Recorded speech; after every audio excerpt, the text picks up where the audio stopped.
It was a constant burden. Something was about to happen, and couldn't tell what, had no idea, just knew that whatever it was, God was trying to warn me. When Charity Gibson arrived home from her college classes one day, she couldn't shake the feeling, so she prayed for God to help her. I turned the car off, finished my prayer, and when I said amen, the Lord spoke to my heart, and he said, look up. And when I looked up in my rearview mirror, I saw this gentleman approaching my car. I had heard some police detectives speak before. They said if you are forced into a vehicle, if somebody's willing to kidnap you, chances are they're going to kill you. And so I did not want my vehicle to become a prison. When I got out of the car, I had my back to him. And when I turned around, he had a gun on me. He began yelling. He said, give me your effing purse. I just raised my hands and said, I don't have a purse. So at that point, he walked up and he stuck the gun in my lower stomach, and he took my cell phone and my keys and he popped the trunk. I thought, oh God, why would he pop the trunk unless he's going to kidnap me?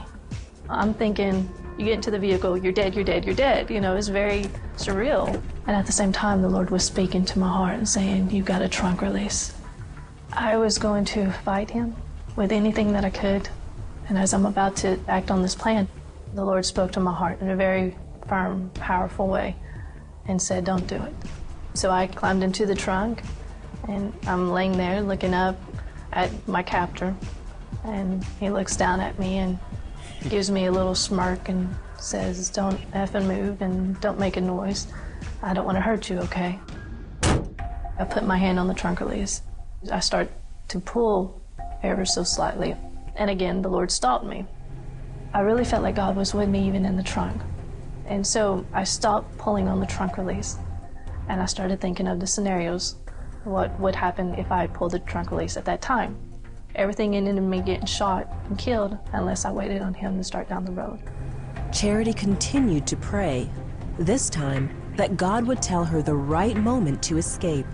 When I felt him slow down, I pulled the trunk release, but I kept the trunk kind of closed. And I had forgotten that a sound goes off in my car. And when the sound went off in my car, he hits the gas, and I pushed open the trunk and jumped out. Charity saw another car coming up behind her.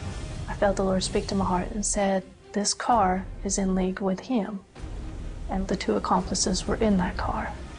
I took off running down the side of the road, and I remember looking back as I'm running, and I see him tapping the brakes.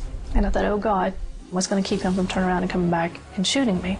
And so I started running through people's yards, in between their vehicles, you know, anything that put distance and objects between me and them. I didn't want to be an easy target. And I beat on doors until someone came and went in and called 911. Police responded immediately, but they didn't know if they would be able to catch the suspects or get Charity's car back. I didn't want this to happen to anybody else. And so I was praying that the Lord would allow them to get caught. The next day, all three suspects were arrested. When the case went to trial and their sentences were being decided, Charity made a decision of her own. I felt God was calling me to forgive. Forgiveness isn't something that, oh, I'm going to build up to, and one day, you know, I'll get over this, and one day, you know, it's not like that. Forgiveness is a decision. You forgive. You just do it. Charity forgave her attacker and his accomplices. The assailant was sentenced to 10 years in jail and 5 years probation. His accomplices were sentenced to 2 years in jail and probation.